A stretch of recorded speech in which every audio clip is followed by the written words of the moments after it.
William Carter stood up from the long oval table. His face showed no emotion, but his eyes burned with quiet rage. The room fell silent as the human diplomat adjusted his collar and looked at each alien representative one by one. For 5 years, we have talked. For 5 years, we have compromised. For 5 years, we have shown patience while your ships violate our borders and your traders exploit our colonies. William's voice remained even, though his knuckles turned white as he gripped the edge of the table. Today, humanity is done talking. The 7 alien delegates shifted uncomfortably. The blue-skinned Athari representative rose halfway from his seat, 4 arms raised in a gesture of peace. Chief Negotiator Carter, surely we can. No. William cut him off. Your confederation has never negotiated in good faith. We know about the fleet movements near Saturn. We know about the weapons you've placed on Proximub. We know everything.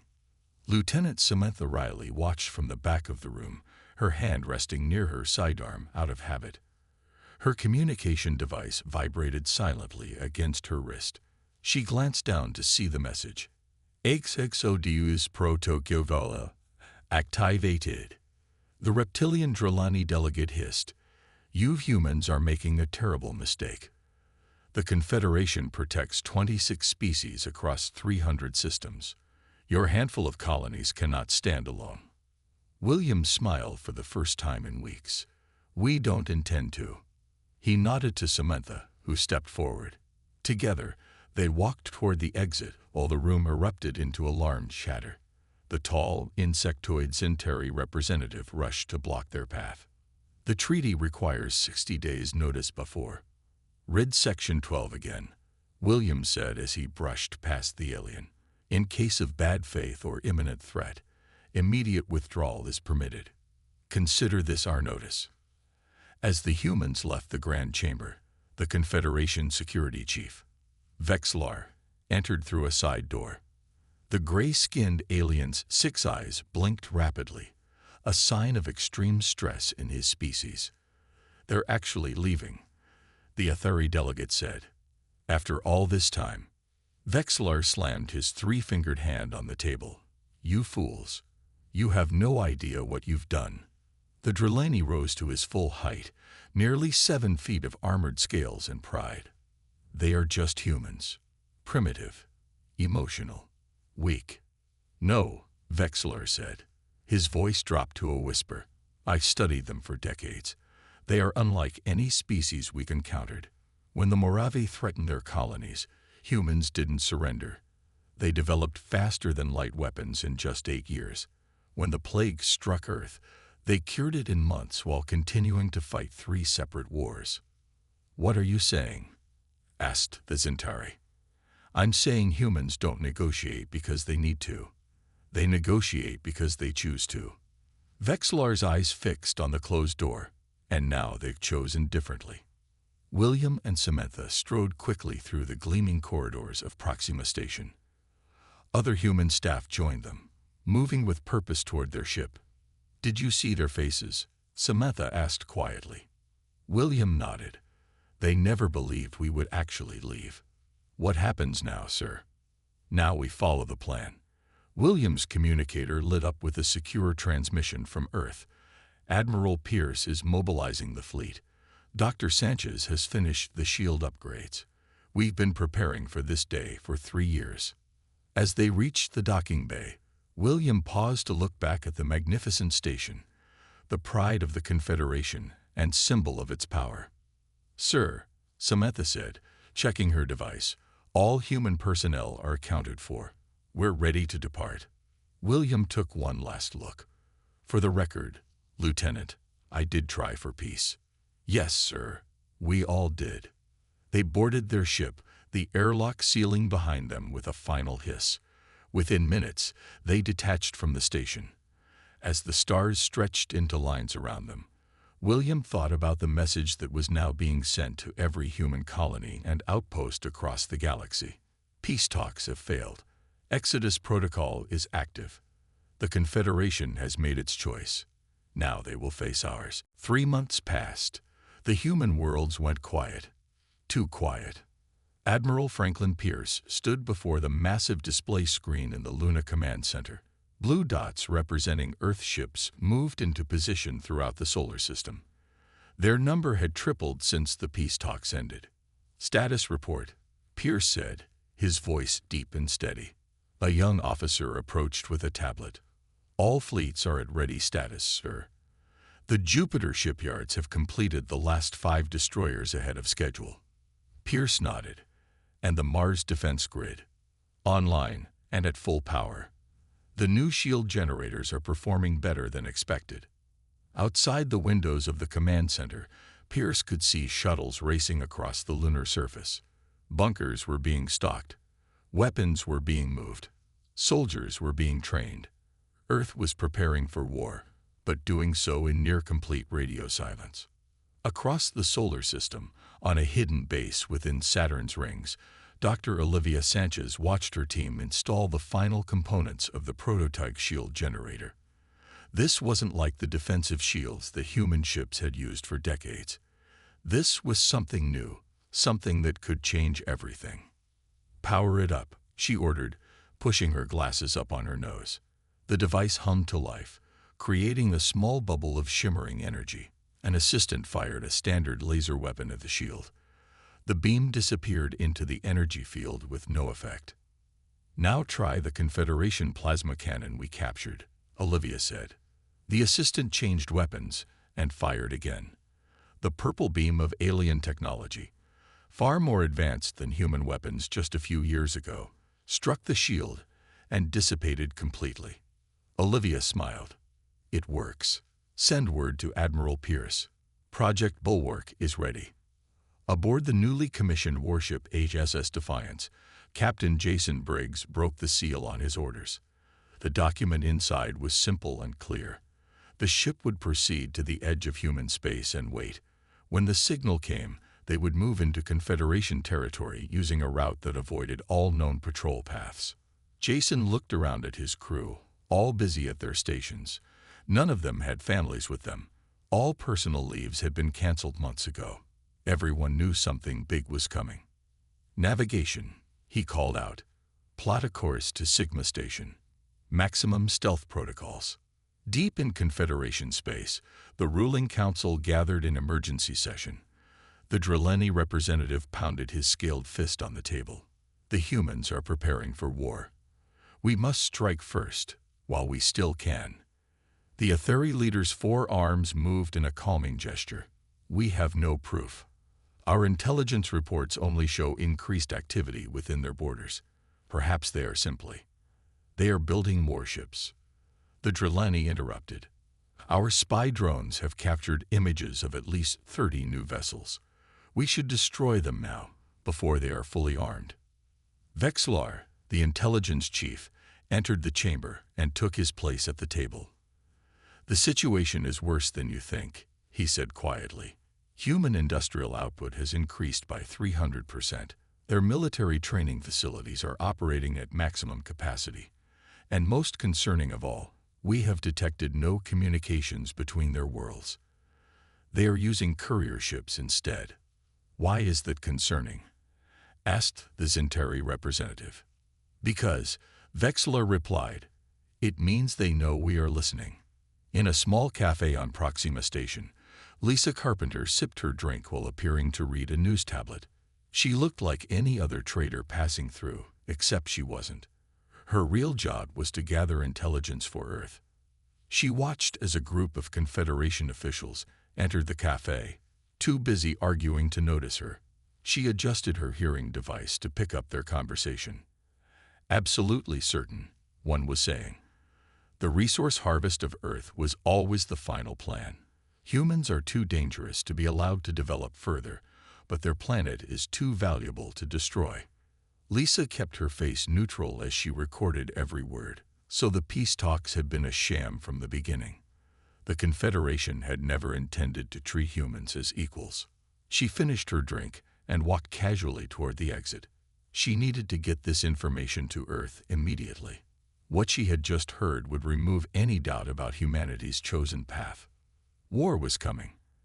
And now, Earth knew for certain they were on the right side of it. The Druleni attack fleet dropped out of hyperspace near the human colony of New Horizon.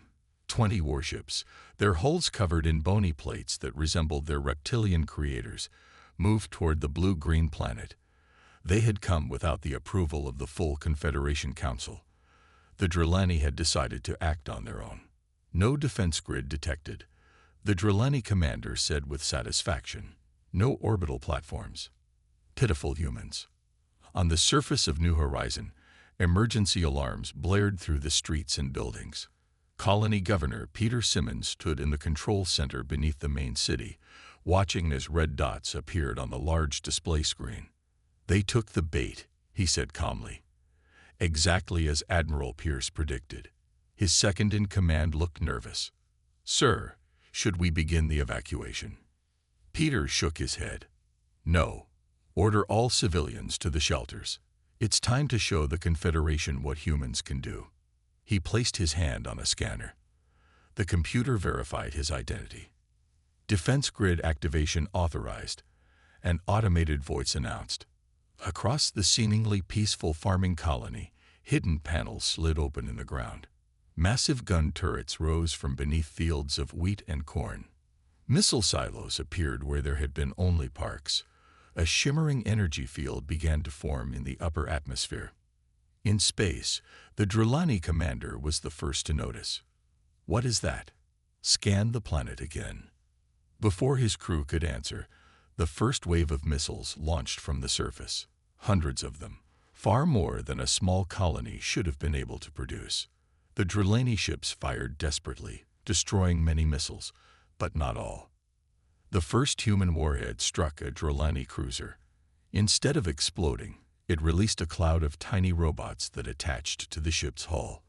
Within seconds, they had eaten through the armor and into the critical systems. New technology. The Druleni commander shouted. Evasive action. But it was too late. Half his fleet was already disabled, and energy beams from the planet's surface were picking off the remaining ships with terrifying accuracy. The commander sent a desperate message to Confederation headquarters. The humans were waiting for us. They knew we would come. His ship went dark as the power systems failed. In the Confederation Council chamber, the emergency message played before the stunned delegates. "This is outrageous," the Athari representative said, forearms waving in agitation. The Druleni acted without approval. "This attack violates our..." An aide rushed into the room and whispered to Vexlar. The intelligence chief's 6 eyes widened in alarm. "We have reports of human fleet movements," he announced, "not just near New Horizon. They're attacking across multiple sectors." In the Orion Nebula, Admiral Gloria Martinez watched from the bridge of her flagship as 3 squadrons of Earth ships surrounded the Confederation outpost. The alien station, 4 times the size of any human construction, began powering up its weapons. "They're preparing to fight," her tactical officer reported. Gloria nodded. "Give them one chance. Standard surrender message." The message was sent. The Confederation commander responded with weapons fire. The shots dissipated harmlessly against the new human shields. "They've made their choice," Gloria said. "All ships deploy Stingers." Small, fast craft launched from the human vessels. They moved too quickly for the Confederation tracking systems to follow. Within minutes, they had attached to the station's outer hull and cut through to the main power systems. The massive alien outpost went dark, its weapons disabled. No casualties on either side. The tactical officer reported with satisfaction. Gloria nodded. "Perfect. Begin boarding operations. I want this station under human control within the hour." By the end of the day, 3 Confederation outposts had fallen to human forces. Not a single alien life had been lost. The message was clear. Humanity could have killed them all, but chose not to. In neutral space, Ryan Kelly, once a junior diplomat at the failed peace talks, now met with representatives from unaligned alien species. "The Confederation lied to you about us," he said. "They portrayed humans as violent and unpredictable. Today we proved we are precise and merciful. We fight only when forced to." A furry alien leaned forward. What does Earth want from the neutral worlds? Ryan smiled. Just stay neutral.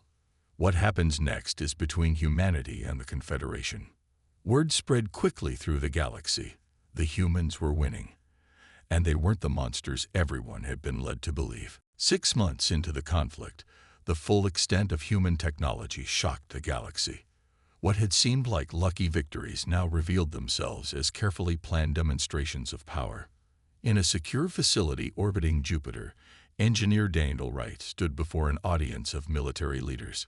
Behind him, a large window showed a strange ship unlike any they had built before. It had no visible engines, just a smooth hull with pulsing blue lines running through it. "Ladies and gentlemen," Daniel said, "this is the quantum displacement drive in its final form. We've been testing prototypes for 3 years, but now it's ready for full deployment." Admiral Pierce stepped forward. "Explain what it does for those who haven't been briefed." Daniel nodded.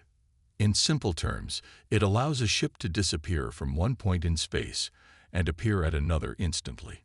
No travel time, no light speed limit, no hyperspace tunnel that can be tracked. One moment you're here, the next you're there." A general raised her hand.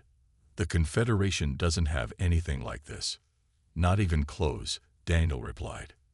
"Their fastest ships still use hyperspace lanes. With this, we can appear anywhere in their territory without warning." In deep space, the HSS Retribution moved silently toward a Confederation military base.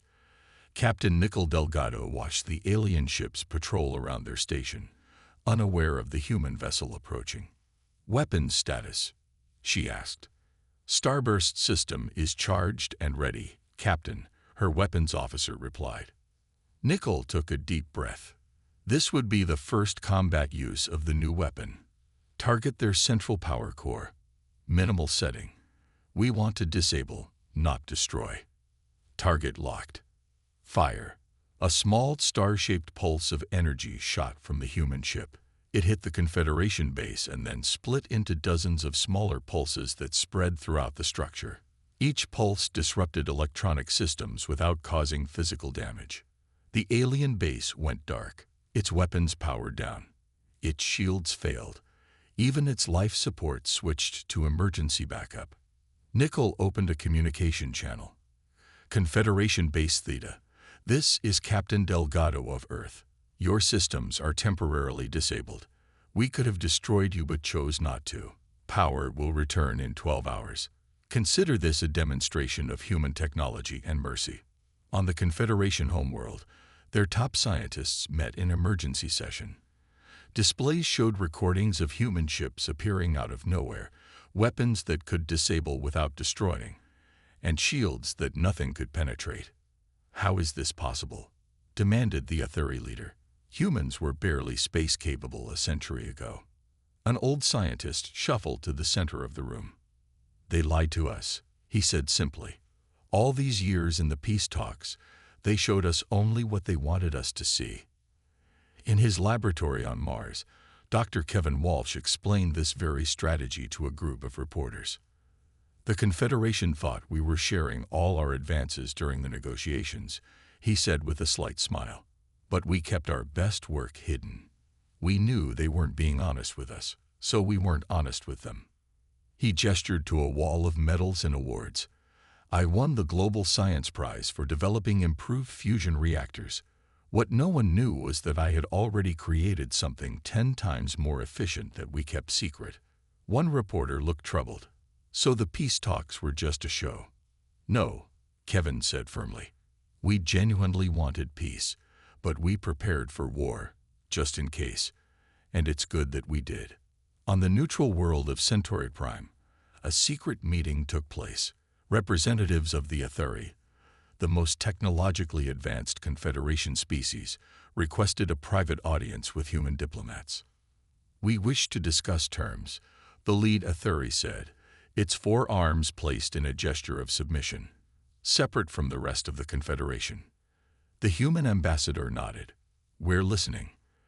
Across the solar system, Earth's President Michelle Gordon addressed her people. Her face appeared on screens in homes, ships, and colonies. For generations, she said, humanity has been underestimated. The Confederation saw our desire for peace as weakness. They thought our willingness to negotiate meant we were afraid. They were wrong. She paused as millions watched. Today, I can tell you that our strategy is working. The Confederation is beginning to fracture. Some of their species are reaching out to us directly. We never wanted this war, but we will end it on our terms, and those terms will ensure that humanity is never threatened again. The Galactic Confederation began to break apart at the seams.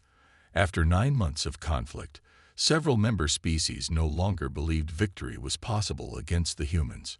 In a grand hall on the neutral planet Ta Ceti, Ambassador Gregory Holt sat across from the leaders of the Zentari. The insect-like aliens clicked their mandibles nervously as they pushed a data tablet toward the human. "These are our terms for neutrality," the Zentari Prime said. "We will withdraw all forces from Confederation military operations. In exchange, we ask for human protection." Gregory read the document carefully. "And what will the Confederation think of your decision?" The Zentari's antennae twitched. "They can do nothing. Half our fleet has already returned to our homeworld. Without our resources, the Confederation war effort will collapse within weeks." Gregory nodded and signed the agreement. The Zentari were the 5th species to break away from the Confederation in the past month. On the front lines, Confederation military commander Krovac faced open rebellion. The large alien pounded his control panel as reports came in from all sectors. "What do you mean they refuse to attack?" He roared at his subordinate. "I am their commander." "The troops say it's suicide," the junior officer replied, keeping his distance. "The humans have posted videos showing what happened to the last attack force. Our soldiers were captured, treated well, and offered safe passage home. They say there is no point fighting a war we cannot win against an enemy that does not wish to destroy us." Krovac smashed his fist into the wall. "Cowards. The Council demands we continue fighting." "The Council sits safely on the homeworld," the officer said quietly. "We are here." In Earth's orbital defense platform Alpha, Major Alicia Bennett monitored the long-range sensors. Something was coming. Something big. "Contact confirmed," her sensor officer reported. "Multiple Confederation signatures. Looks like it's a Drulani battle group. 8 heavy cruisers, 12 destroyers." Alicia narrowed her eyes. "Heading directly for Earth. Bold move." She activated the station's communication system. "All platforms. This is Major Bennett. We have incoming hostiles. Battle stations. Around Earth, 20 defense platforms powered up their weapons. Each one could track and engage hundreds of targets simultaneously." "They're desperate," Alicia said to her crew. "The Drulani know they're losing the war. This is their last chance to hurt us." The Drulani ships appeared at the edge of the solar system, pushing their engines beyond safe limits. Their weapons were hot, ready to fire the moment they came within range of Earth. Alicia watched calmly as they approached. "Hold fire until my order. Target engines and weapons only. We take them alive if possible." The battle lasted less than 10 minutes. The Drulani ships fired everything they had, but the new human shields absorbed the attacks without strain. When the defense platforms returned fire, they did so with surgical precision. Not a single Drulani ship was destroyed, but none remained capable of fighting. "All hostile vessels disabled," the weapons officer reported. "No casualties on our side." "Minimal casualties reported on theirs." Alicia nodded. "Send the medical teams. I want those aliens treated well." In a small office on Mars, Kyle Patterson stared at his computer screen in shock. As a cultural attaché, he had been analyzing Confederation data captured during recent battles. What he found made his blood run cold. "No," he whispered, "they wouldn't." But the evidence was clear. Secret Confederation plans revealed their true intention all along: to harvest Earth for resources and use humans as laborers. The peace talks had been nothing but a delaying tactic while they assessed Earth's defenses. Kyle's hands moved quickly over his console. This needs to go public, not just to humans, but to everyone. He organized the documents, translated them into all major galactic languages, and added a simple message. This is what the Confederation planned for Earth. This is why we fight. With a deep breath, he pressed the transmit button.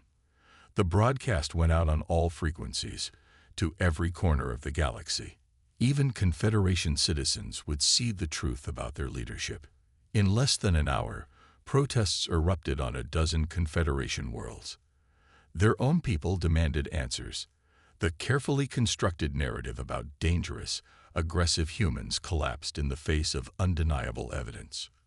The war had entered a new phase. The Confederation wasn't just fighting humans anymore. It was fighting itself. 1 year after walking away from the peace talks, humanity controlled 1/3 of what had once been Confederation space. The remaining Confederation leaders gathered in their Grand Council chamber for an emergency meeting. Their numbers were fewer now. Empty seats showed where once loyal species had broken away to make their own peace with Earth. The chamber fell silent as a communication screen activated. The face that appeared belonged to General Howard Mitchell, Supreme Commander of Earth's forces. His expression was calm but firm. "Remaining leaders of the Confederation," he began, "I speak to you from the bridge of the HSS Reckoning. You may check your star charts. Yes, we are currently in orbit around your primary homeworld." Gasps and shouts filled the chamber. How had a human ship reached the most heavily guarded planet in Confederation space without being detected? 1 year ago, Howard continued, Earth offered peace. You chose war. Today, I offer terms for your surrender. The Trelawney representative stood up, his scales flushed with anger. We will never surrender to humans. We have reserves, hidden fleets. You have nothing, Howard interrupted. Your hidden fleets were located and disabled 3 days ago.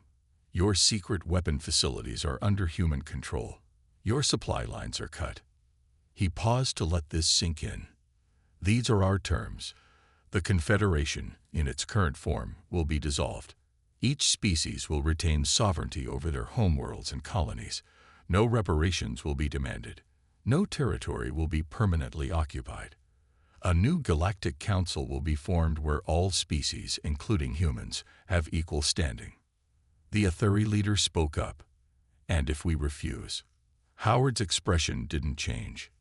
Then in exactly 1 hour, we will demonstrate why that would be unwise. The screen went dark. Immediately, the council erupted into argument. Some wanted to fight to the end. Others saw the futility of continued resistance. As the debate raged, Chief Science Officer Patricia Dawson sat in a small room aboard the HSS Reckoning. Around her, complex equipment hummed and blinked. On her screens, she monitored every Confederation weapon system on the planet below. General Mitchell. She called over the ship's communication system. All preparations are complete. On your order, I can activate the neutralizer. Let's hope it doesn't come to that, Howard replied. But be ready. Patricia had led the team that developed the neutralizer technology. It could remotely shut down any energy weapon within its range. It was the perfect defensive tool. It caused no harm, but rendered an opponent completely helpless. The hour passed. The Confederation leaders had not responded. Howard nodded to Patricia. Do it. Just one location, as planned. Patricia entered commands into her system. On the Confederation homeworld, the massive defense installation that protected the government district suddenly went dark. Every weapon, shield, and security system shut down simultaneously. At the same moment, similar installations on every major Confederation homeworld experienced the same fate. The message was clear. Human technology could neutralize their defenses anywhere, anytime. The communication screen in the council chamber lit up again. That was a demonstration, Howard said. We could have done the same to your life support systems, your power grids, or your orbital platforms. We didn't, because Earth does not make war on civilians. He leaned forward. You have 6 hours to consider our terms. They are fair, they are final, and they are the only path forward that doesn't lead to the complete collapse of the Confederation." As the screen went dark again, the council members looked at each other in stunned silence. Their military leaders confirmed the worst. All planetary defenses had been neutralized without firing a shot. Across Confederation space, citizens watched the events unfold through broadcasts that somehow bypassed government censors. In city after city, people took to the streets, not in panic, but in support of peace. They had seen the evidence of their leaders' deception. They had witnessed human restraint in victory. By the end of the day, the message had spread throughout the galaxy. The war was ending, not with the destruction of a civilization, but with the birth of a new galactic order. 18 months after humans walked away from the peace talks, the Confederation formally surrendered. The signing ceremony took place on neutral ground, a space station orbiting a young star where no species had yet claimed territory. William Carter, the diplomat who had first stormed out of negotiations, now stood as Earth's representative. Across from him sat the remaining Confederation leaders, their numbers reduced and their faces solemn. "With this agreement," William said as he pressed his thumb to the document, "we end the conflict and begin a new chapter for all our peoples." The Athari representative, using all 4 hands to sign, looked up at William. "You could have destroyed us. Why didn't you?" William smiled slightly. "That was never our goal. Humans fight hard, but we prefer peace. We just wanted to be treated as equals." After the ceremony, ships from across the galaxy gathered for the establishment of the new Galactic Council. Unlike the old Confederation, which had been dominated by the founding species, this new body gave equal voice to all members, including the newest addition, humanity. On Earth, crowds gathered in cities to watch the broadcast. The war had touched every human life in some way, but casualties had been remarkably low thanks to superior technology and careful planning. In a secure research facility on Luna, Director Sean Collins welcomed scientists from 20 different species. Some had been enemies just months before. Now they stood together, curious and cautious. "Welcome to the first meeting of the Joint Scientific Initiative," Sean said. "Today, we share what we know with each other. No more secrets." He activated a display showing ancient alien symbols. "It's time everyone learned the truth." 5 years before the peace talks broke down, a human exploration team found this. The alien scientists leaned forward, eyes widening in recognition. "Yes," Sean confirmed. "Archives from the precursors, the species that seeded our galaxy with life millions of years ago. We kept this discovery secret because we found evidence the Confederation already knew about them and was hiding the knowledge." An elderly Zentari scientist clicked her mandibles in agreement. The High Council found similar archives a century ago. They kept the technology for themselves. "From these archives," Sean continued, "we learned about quantum displacement, energy shields, and gravity manipulation. We developed these technologies in secret while pretending to be less advanced than we were." He looked around the room. "But now we share everything. Together, we can go further than any one species could alone."